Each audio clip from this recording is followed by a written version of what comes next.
New York's premier Sunday ham talk show. You have ham for brunch, ham for lunch. Ham for breakfast, lunch, and dinner. We should have had you do the announcer.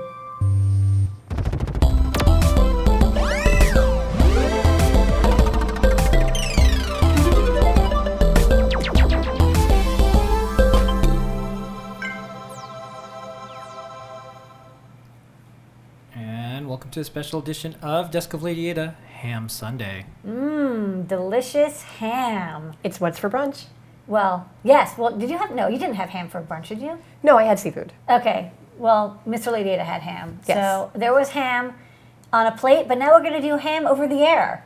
This is our semi-weekly-ish edition of Desk of Lady Ada. Mm-hmm. Waz, you're now like a Desk of Lady Ada veteran. Yes. I've earned my bars. Okay, last time we showed off these cool silicon wafers, and you talked about semiconductor physics, and I learned a lot, and that was awesome. And this is where we talk ham. Yeah. This is ham talk. So I hear you got your expert ham license recently? I got my extra. Extra. It's like expert, but it's extra. So it's technician, general, and then extra. Yeah, they got rid of the one in the middle that I always forget. Okay. And they also got rid of novice.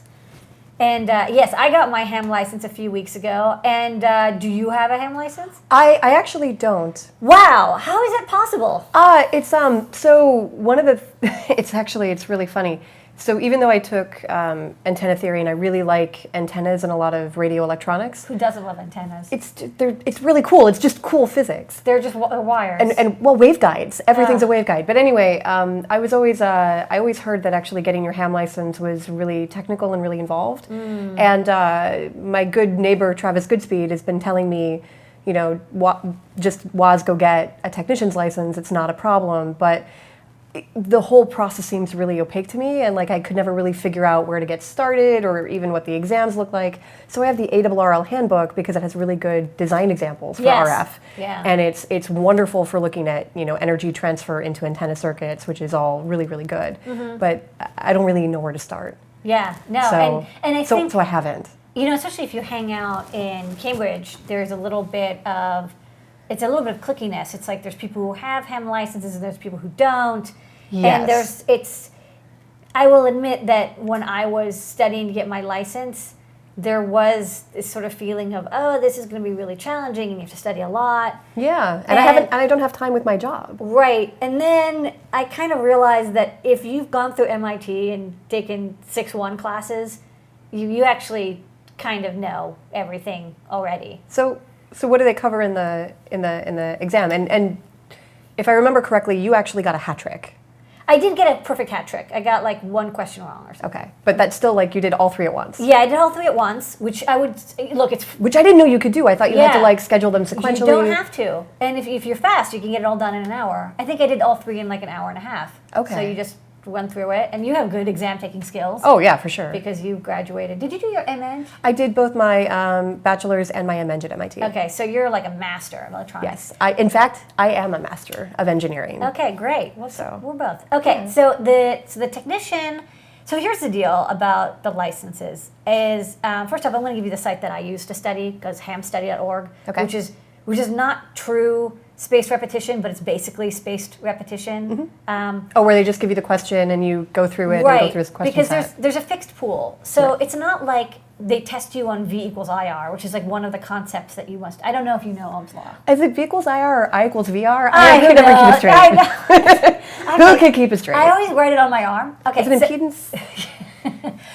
So for like the technician license, you have to know basic V equals IR, but they don't have an open-ended like problem set type thing where they say given a voltage, it's multiple choice, and also the questions are limited. Like, So you're not doing during in-exam derivations of like fundamental No. concepts of how this stuff works. no, and there's no equations. You have to memorize some equations, but there's no like derivation of stuff. It's more Okay. like they'll say things like, okay, like for the technician license, there's a question that's like, you have a 12-volt battery and a 10 ohm resistor. What is the current in amperes going through it? And then you have four choices. So Okay. yeah, I mean this is kind of the level of the electronics, and they'll have a schematic or something, and they'll say, what is component number 4? And it's like a squiggly line, and you have to say resistor. Oh, so this is like what the SAT is to, like, what the SAT is for, like, general math or application of math. It's the equivalent sort of formatted test for electronics. Yeah, it's very similar. Okay. The SAT was more stressful, but also the SAT, you don't know all the questions ahead of time. Right. Whereas with the ham exam, you do. Doesn't it feel like, It's weird. That's weird. I would think they would have a larger question pool. It's 400 questions, so here's some of the questions. So like, and so here's the deal. There's some questions that you're going to be like, wow, that is just like basic electronics. Right. Like, what is an electron? I mean, I don't even think they ask Like about voltage dividers, current dividers, reflections. They don't get to reflections, I think, until you get to extra. But a lot of the questions are going to be very like procedural. Like what is the most common frequency shift for RTTY emissions? So you just basically have to memorize. Oh, so you have to like learn the underlying structure of the ham radio network. Yeah, pretty much. Okay. The most important thing to learn is just the 300 divided by megahertz is the wavelength. Right. Type thing. That's kind of the most useful. So frequency to wavelength conversion. Yeah. And then procedural stuff for like etiquette on the radio. A lot of etiquette and rule sets. Okay. And for example, what's the purpose of a notch filter? Right. It's like that's one of the questions here. And this is actually the general exam. So what is the purpose of a notch filter found in many HF transceivers? To restrict the transmitter voice bandwidth, to reduce interference from carriers in the receiver passband, to eliminate receiver interference from impulse noise sources, to enhance reception of a specific frequency on a crowded band. It's a notch filter, so to increase the reception on a crowded band because it's a notch filter, or I think that's it. Anyways. Oh, they mean a notch filter, like a positive notch filter, where it's. I hope I'm right. I actually don't know. There's actually the answers. Maybe I'll look up the answer. But I imagine a notch filter would be too. Because I always thought a notch filter attenuated in the center of a frequency band, and a bandpass filter past a center band, right? Well, where is the answer question? Oh, you know what? Oh, sorry, it's right next to it. So, B. Sorry, to reduce interference from carriers in the receiver passband. I guess that's the answer. So I was wrong, but I got it right when I took the exam. This is the thing. You just have to take these and. Basically, measure. You take them and you learn what the answers are, and then you learn the concepts as you go. Well, Travis has been trying to talk me into doing this for a while, and now you're talking me into doing it too. Yeah. So peer pressure is a wonderful thing. But you don't even you don't have to take the general. But what I want to do is I really want to understand all of the underlying network stuff, right? So I want to understand in what applications people are applying which filters. And what performance benefits it gets you. So that's really what I'm interested in, because if you want to design an antenna. So maybe what I'm doing is I'm taking it too far. And I should just get my license first. Well, yeah. And then play around, because that's the fun of having ham, right? So you can play around with it while you're doing it. Yeah, I mean you basically, you can there's two ways to do it, I think. I think you can take the exam and then learn everything, or there's people who kind of get their technician and learn more, and then they take the general, and then they take the extra, they go slow and steady. I just kind of am impatient, and so all I did was study the questions, and I understood what they were asking. Yeah. Because I think if you understand the underlying theory of you have an antenna with low impedance and your output is very high impedance, or the other way around. All the network matching. You want to match it, but they're not going to ask you to actually match a network. Okay. So you have to understand how network matching works. But they're not going to give you. They're not going to give you an arbitrary network and say how do you match these? What do you do? What balun should you use to do power transfer in a certain way, or tune the antenna frequency? They will give you do you want to use a pi or do you want to use a T, or something? But they won't tell. They won't say what is this inductor value supposed to be. Okay. That's right out. Okay, so that's actually really really easy then. Well, I mean it's. Still not really easy. I can't even get a question right off of the top of my head, but yeah. But no. So all of this stuff was actually covered in I don't know. Did you take 6012 at MIT? I did not take. Oh no, I took. Or sorry, 6013. I took 6013. They'll change. I took 6002, but I didn't take 6003. Okay, so 6002 is circuits and electronics. Yeah. 6003 is all state space analysis and control systems. But then there was another class called 6013. Which was actually, they smashed 3 classes together, 013, 014, and 015. And it was transmission line, physics, antennas, power transfer, totally radio, didn't take this. the whole thing. And it's the materials equivalent for course 6 or for electrical engineering, because you actually have to understand like the permittivity of free space, of all of the stuff that goes in your You do not need to know that. Okay. In fact, for the extra license, the only thing I had to go back and remember was how to do basic impedance, like imaginary impedances, and to calculate phase changes. Yeah. And like you have to do, I just remember there were a lot of questions on calculating power based on peak to peak, RMS. Okay. And it's all sinusoidal. You're like, well, what if it's a square wave? Yeah, because I never remember the duty cycle conversion. Yeah, it's all like sine waves because it's all single frequency. I mean, there's because it's radio. It's radio. So you have a sinusoidal carrier. Like no one's using, like a sawtooth has extra, it takes up more of the band, right? Like because a square wave has all of the harmonics of the fundamental frequency. They do ask a little bit about harmonics. Okay. Anyway, it's not a big deal. But again, you don't have to get the extra. Really, you don't. You just have to get the technician. To get started. To really do anything you want to do. So then what? So what does the extra get you? What comes extra with your extra? Pickles. Glory, and you get to do more stuff on the lower frequency bands.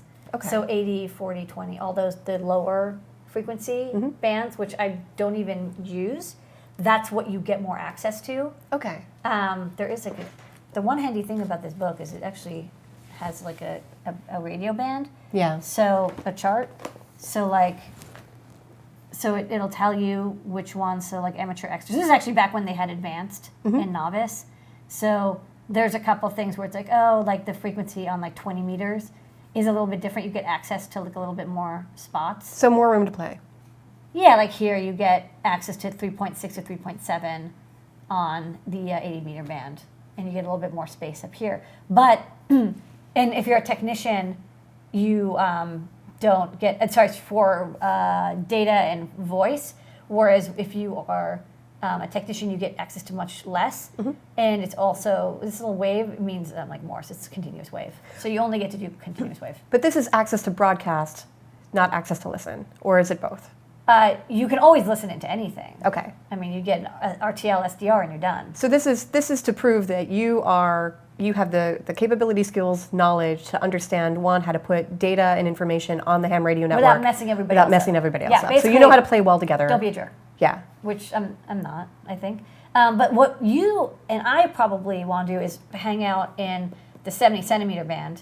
So 420 megahertz. Yeah, and also, maybe 2 meter band, 140. And you can tell there's no restrictions. Right. There's no sub-restrictions. Right, so technician has access to that entire band. Technician has access to the entire band. So that's why you should just get the technician license. And, I got this. And it's funny. It's like I didn't even really read. I'm probably going to get my license revoked because people are going to watch this and they're like, she clearly should not have gotten her license. But whatever. You can just study the questions and then you just take the exam. You know how to study. Yeah. And so my question to you is, what would you do with this license? Like, why would you, other than just to hang out with me and have ham Sunday? So I'm actually just really interested in, honestly, I'm interested in antenna and receiver design. I'm interested in, but you have to be able to do a test broadcast. If you're designing an antenna that's meant to broadcast, you have to be able to test broadcast it, right? Say, okay, am I transmitting power in the right direction? And it's all well and good to take a coax cable and make a loop antenna and try to estimate what your lobes are and your antenna lobes and your emission bands are in your own home. But the proof of did you make a reasonable broadcasting system is can you actually talk to a network? The proof of do you understand the encoding scheme is can you put data out there that someone else can get? And I'm not going to build a DMR, but I'm really, really interested in how they're built. And the best way to get into that is to, one, start using it and then just start digging in. And social enabling of technical skills acquisition is the best, right? Like, I believe in peer pressure and socialization as an enabler. Like, get your license. And then also, there's some groups that you're hanging out with that are you're seeing more ham radio. Yeah, and Party going on. yeah, there's a lot of really cool stuff going on with radio and RF. There's Travis Goodspeed, obviously, the world's friendliest neighbor, who's always on. He's everybody's neighbor. He's everybody's neighbor. He's the universal neighbor. We might call him in a little bit. That would be awesome. Okay. Because he's the best. He's the best. There's Mike Osmond, who does Hack RF, and has been doing lots of SDR related work, and just all of that is just so much fun. And yeah, if I have the opportunity to call a friend of mine up and bounce some signals off of the ionosphere at night when it works a little better than during the day when you have a lot of solar noise. See, I totally want to do that. That's like 4 questions. If you know that you can do that, that's the lower bands. But yeah, you can totally. Yeah, but that would be great. And also, like, if you understand radio and you know who's talking where, you can pick up things like there's Travis runs the South Appalachian Space Agency. So he has an antenna on gimbals that he can use to pick up satellites. Okay. But there were also projects like that group that actually learned how to speak to one of the probes that came back into range and powered up again. Yay! Like, how cool is that? Yeah. And that's really, like, it's space, but we have that in terrestrial radio. Right? It's so interesting. So I'm really interested in it. But it's hard to find the excuse to say, I'm going to take this time off of work and doing technical work for my job to say, well, let's study for the ham license. And it always just seemed like such a big burden. But what you're telling me is that I can do it. You can totally do it. Okay. You can totally do it. Also, you said that Skull was the bike group that I was part of and you're part of. Yes. They're getting licenses. Why are they getting licenses? So Skull is a bike group, and they go on large coordinated rides, and they have everyone by position. So there's NavCom, where you have someone's navigating, but you have to keep the fleet together while you're riding all through the Boston, Cambridge, Somerville metropolitan area. And no one's using cell phones, and no one wants to ride their bike and have a cell phone at the same time anyway. But also a lot of places where the fleet goes on its different missions doesn't have cell coverage. They're also in space, but they're in Cambridge space. Well, they're moving through the different constellations of Boston. Yes. And so and Skull is just so much fun. But they use NavCom to keep the fleet together, and regardless of cell phone coverage, they want to be able to do that. So the best way to do that is radios. They'll go out like past the city limits on these bikes, and there's not necessarily cell phones. No, also, they'll it go doesn't behind. make sense to radio. You call back and forth. It doesn't make sense to do. And it's like with OnBeep, right? The company that both Star and I think Micah worked for. The whole point of OnBeep was to have an easy interface for talking to people in a group that was like a radio. So radios are very, very good for group organization, human interaction. It's really good if you are with people in the wilderness. And right? you go hiking and I go to places like Yosemite. I want to go into the Whites. And that can be really important to have you can either have an emergency beacon where if you hit it, there's no data involved. If you hit the beacon, you get medevaced out. Yeah. And, which is a bit extreme. Which is a bit extreme. And sometimes you're just like, hey, should I get some firewood? Right. And like our friend, actually, one of our friends, Mauser, used his beacon to get someone else out of the wilderness. Okay. But it's really good for coordinating in groups. And it's really good for when you're out and about. Like if I were to go to the Gunks, there's not cell phone reception at the Gunks. What if I'm coordinating with a party on the other side of the ridge? Yeah. So it can be really handy. Especially if they're like, they're going to climb up and get the rope and get the gear, or they're going and then around. drop it down. And like if we're figuring out if we're top roping or someone's yelling, leading, you can yell, but it's actually hard to hear. It's hard to hear, and it really interferes with everybody else. But if you have multiple, you can split the party if one member of each party has a radio and a license to operate it. This is why you should totally get one. Also, you said Travis left his radio at your place, right? He gave me a radio. He gave you a radio. And it's sitting on my desk looking at me saying, get your license. Get your license. Do you know what radio did you get? It's not, I don't believe it's the Ticera.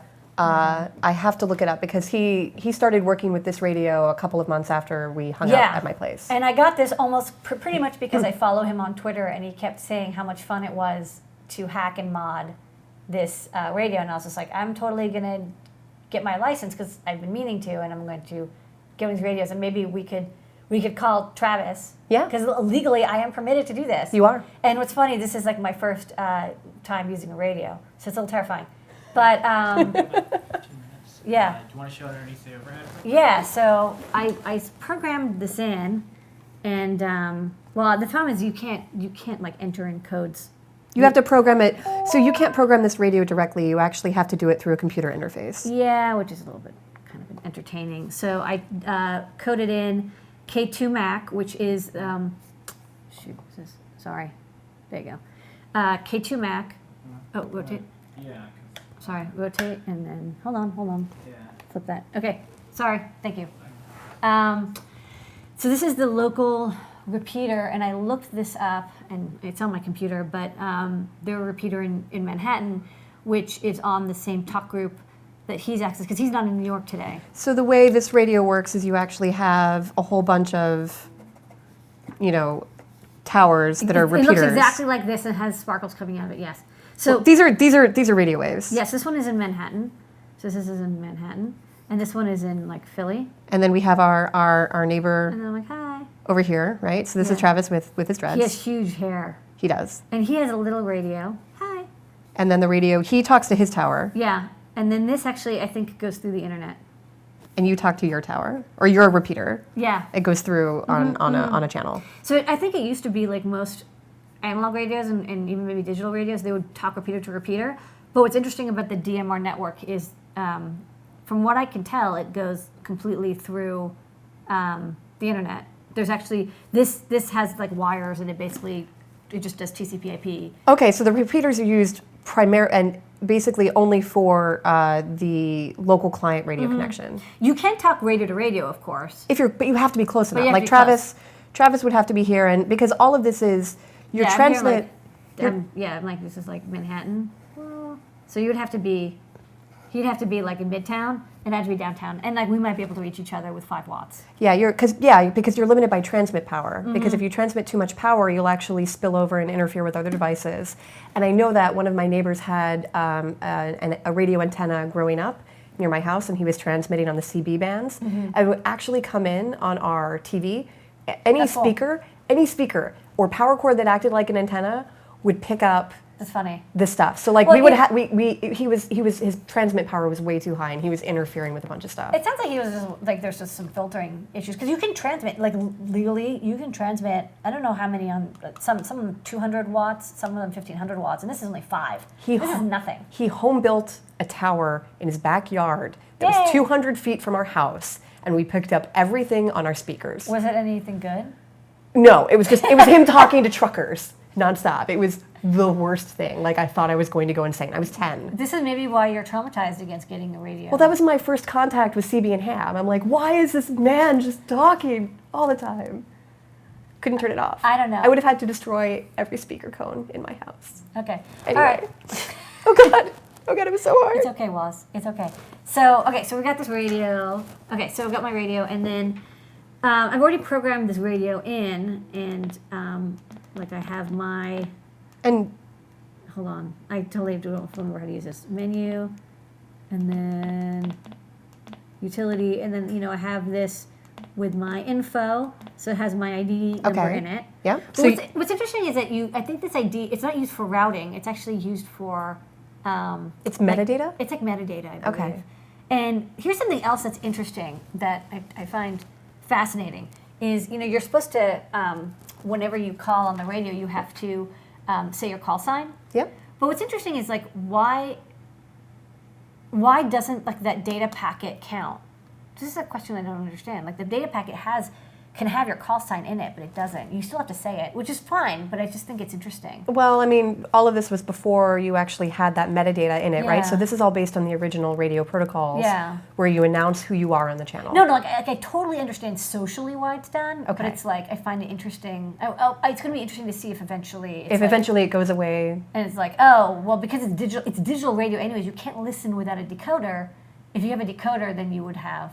But as long as you still have people on analog radio and not digital radio. I know, but you can't decode. Once you're on DMR, there's no. These are No, digital. I'm saying like it's no matter what your tool set is, there will always Yeah. be people in the community who are doing analog radio. Yeah. And so that's a legacy thing you're going to carry forward unless analog radio No, becomes a thing totally, of the past. totally. It's completely like a legacy thing. But like, I'm coming at this with very fresh eyes. So I'm kind of like, Yeah, oh, that's interesting. a good point. It's like TCP/IP kind of saw this. Like we do, you don't. It's in the header. Yeah. Okay, so you want to try calling? Travis? Yeah, but you have to do it because I have to do it. I can't. But you can hang out. I can hang out. Another thing is I don't know if I have any signal here, but we'll try. Does it have bars? Like It does not have bars.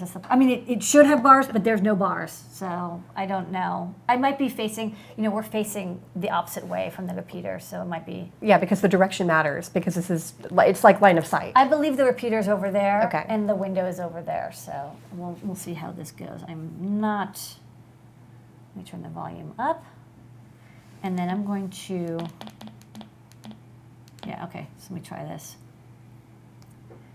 KK4VZC. This is AC2SN. You hanging out? We'll find out. Yep, I'm still here. Before VCC. Awesome. Awesome! I don't think he has anything to say to that. We have 3 bars. Oh We have no, three- we dropped out. Yeah, see, this is the problem. The signal comes and goes. Yeah, see, now it picks up Do you again. want to say hi to the members of the Desk of Lady Ada audience? I don't know if you do. Hey, Travis, do you want to say hi to all the people watching and learning all about ham radio? Howdy, everybody. Isn't he nice? Isn't he the nicest person? And then ask him, should Waz get her technician's license? Hey, Travis, do you think Waz should get her technician's license?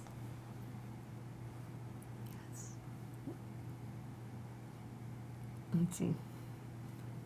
He's thinking about it. He's thinking. Or we dropped out. Our signal is kind of coming and going. He's also just thinking about it. I also got the tall whip antenna. Uh-oh. I guess you don't have to get it. No, I do. I think I do have to get I it. think you do have to get it. He left a radio at my He's house. super philosophical. It's going to be up to you. Ah. All right. I'm gonna tell him. I'm gonna tell him that our signal is pretty low, but we'll chat with him later. Okay. Okay, Travis, we're going to sign out, and it was awesome talking to you. This is AC2SN. Say hi to Maria for me, and good night.